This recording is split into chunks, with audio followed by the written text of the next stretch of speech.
कैसे हैं आप सब लोग?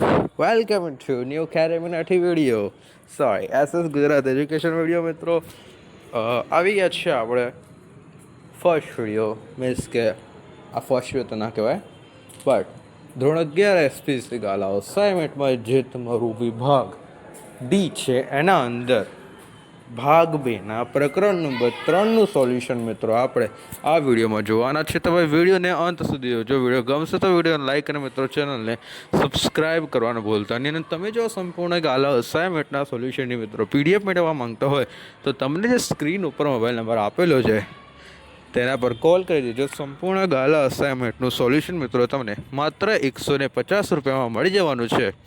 તો ફટાફટ કોલ કરીને આખા ગાલા અસાઇનમેન્ટના સોલ્યુશનની પીડીએફ મિત્રો મેળવી લેજો. ઓકે, આખા ગાલા અસાઇનમેન્ટના સોલ્યુશનની પીડીએફ મળી જશે માત્ર 150 રૂપિયામાં. ઓકે, તો જે તમને સ્ક્રીન ઉપર મોબાઈલ નંબર આપેલો છે તેના પર કોલ કરવાનો રહેશે મિત્રો. સંપૂર્ણ ગાલા અસાઇનમેન્ટનું સોલ્યુશન તમને એના દ્વારા જ એ નંબર દ્વારા જ પ્રોવાઈડ કરવામાં આવશે.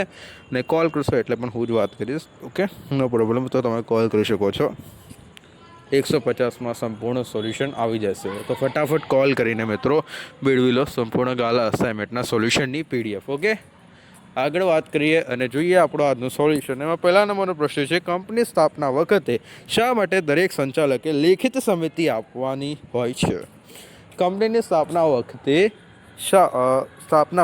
શા માટે દરેક સંચાલકે લેખિત સમિતિ આપવાની હોય છે? તો કંપની ધારાની જોગવાઈ અનુસાર કંપનીમાં સંચાલક તરીકે કામગીરી જેમણે કરવાની છે તે દરેક સંચાલકે કંપની રજિસ્ટ્રારને સંચાલક તરીકેની જવાબદારી સ્વેચ્છાએ સ્વીકારી ને તેનું તેમજ તેની ઈચ્છા વિરુદ્ધ તેમનું નામ મૂકવામાં આવ્યું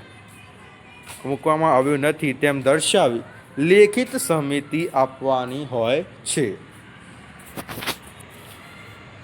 કંપની ધારાની જોગવાઈ અનુસાર કંપનીમાં સંચાલક તરીકે કામગીરી જેમણે કરવાની છે તે દરેક સંચાલક કંપનીએ રજિસ્ટ્રારને સંચાલક તરીકેની જવાબદારી સ્વેચ્છાએ સ્વીકારી છે તેનું તેમજ તેની ઈચ્છા વિરુદ્ધ તેમનું નામ મૂકવામાં આવતું નથી તેમ દર્શાવતી લેખિત સમિતિ આપવાની હોય છે. ભાઈ okay, that's first question is complete. Second question તરફ જોઈએ મિત્રો. અને પીડીએફ માટે કોલ કરી દેજો, ચેનલ સબસ્ક્રાઈબ અને વિડીયો લાઇક કરી જ દેજો. કેમ કે બીજું કોઈ તો તમને સોલ્યુશન પ્રોવાઈડ કરતું નથી આટલું સરસ કલરફુલ પીડીએફ સાથે. તો ચેનલ સબસ્ક્રાઈબ કરી જ દેજો.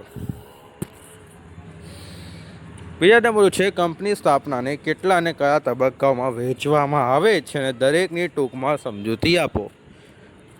કંપની સ્થાપનાને કેટલા અને કયા તબક્કામાં વહેંચવામાં આવે છે, દરેકની ટૂંકમાં સમજૂતી આપો.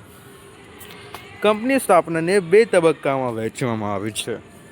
પહેલું છે સ્થાપના અથવા નોંધણી. પહેલો તબક્કો પ્રાથમિક તબક્કો છે અને બીજું છે નોંધણીનો પ્રમાણપત્ર મેળવવાનો તબક્કો. ઓકે, જોઈ લો કંપનીની સ્થાપનાને કેટલા પ્રકારમાં એટલે કેટલા તબક્કામાં વહેંચવામાં આવે છે, દરેકની આપણે ટૂંકમાં સમજૂતી આપવાની છે. તો કંપની સ્થાપનાને 2 તબક્કાઓમાં વહેંચવામાં આવે છે. પહેલું છે સ્થાપના નોંધણીનો પહેલો તબક્કો અને પ્રાથમિક તબક્કો પણ કહેવાય છે. આનો પહેલા તબક્કાને પ્રાથમિક તબક્કો પણ કહેવાય છે. અને નોંધણીનું પ્રમાણપત્ર મેળવવાનો તબક્કો શું છે ભાઈ? નોંધણીનું પ્રમાણપત્ર મેળવવાનો તબક્કો. ઓકે, આ એનો બીજો છે. ઓકે, ત્યારબાદ જોઈએ મિત્રો ત્રીજા નંબરનો પ્રશ્ન છે તમારો. ત્રીજા નંબરના પ્રશ્નમાં એમ કીધું છે કે સંચાલકોની યાદી રજૂ કરતી વખતે કઈ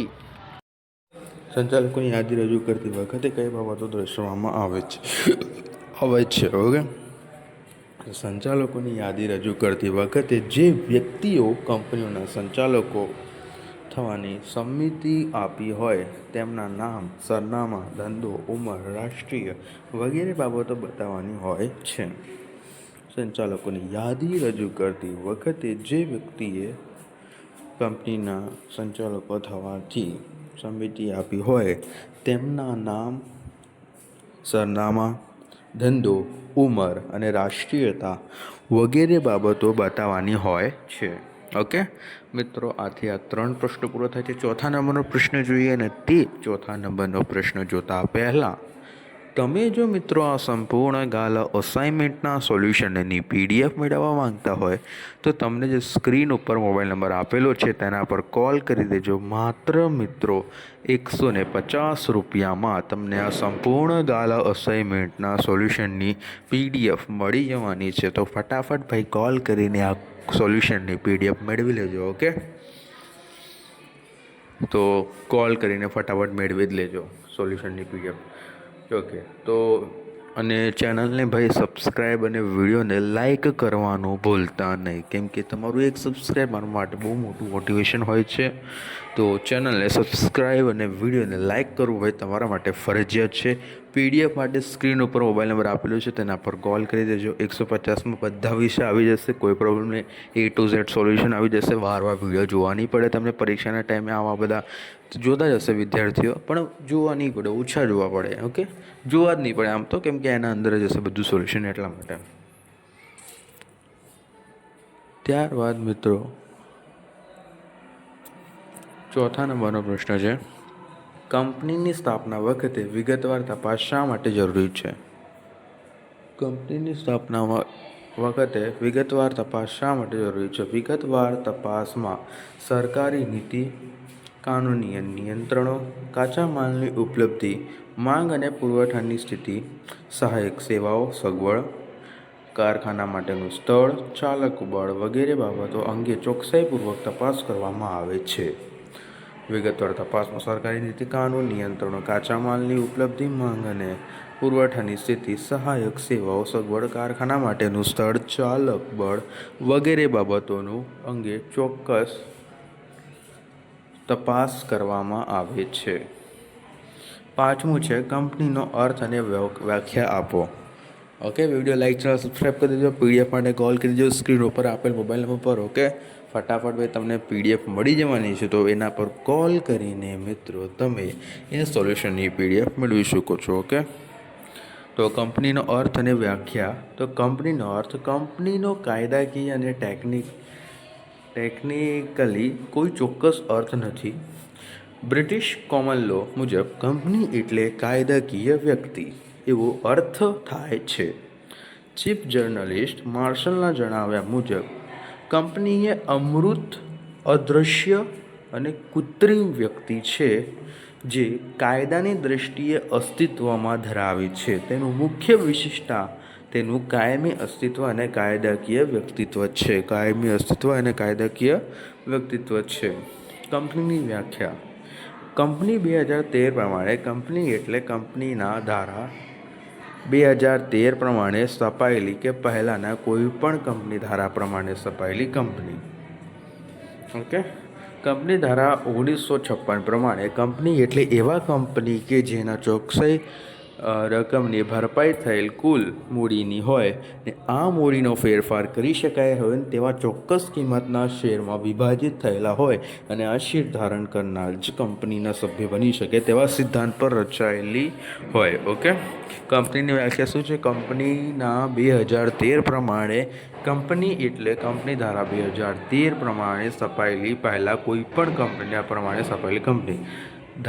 કંપની ધારા 1956 પ્રમાણે કંપની એટલે એવી કંપની કે જે ચોક્કસ રકમની ભરપાઈ થયેલ કુલ મૂડી હોય ને આ મૂડીની ફેરબદલી કરી શકાય તેવા ચોક્કસ કિંમતે શેર વિભાજિત થયેલા હોય અને એ શેર ધારણ કરનાર જ કંપનીના સભ્ય બની શકે તેવો સિદ્ધાંત પર રચાયેલી હોય. મિત્રો, આથી આ વિડીયો કમ્પ્લીટ થાય છે. વિડીયો ગમે તો વિડીયો લાઈક ચેનલ સબસ્ક્રાઈબ કરી દેજો. અને તમે આ સંપૂર્ણ ગાલા અસાઇનમેન્ટના સોલ્યુશનની પીડીએફ મેળવવા માંગતા હોય તો મિત્રો તે તમને સ્ક્રીન ઉપર મોબાઈલ નંબર આપેલો છે તેના પર કોલ કરી દેજો. સંપૂર્ણ ગાલા અસાઇનમેન્ટનું સોલ્યુશન મિત્રો તમને માત્ર 150 રૂપિયામાં મળી જવાનું છે ભાઈ. તો ફટાફટ કોલ કરીને મેળવી જ લેજો. ઓકે, મળીએ ભાઈ. નેક્સ્ટ વિડીયો તમારો આવશે બીજાના ચોથા પર. તો મળીએ એ વિડીયોમાં. Thank you for watching.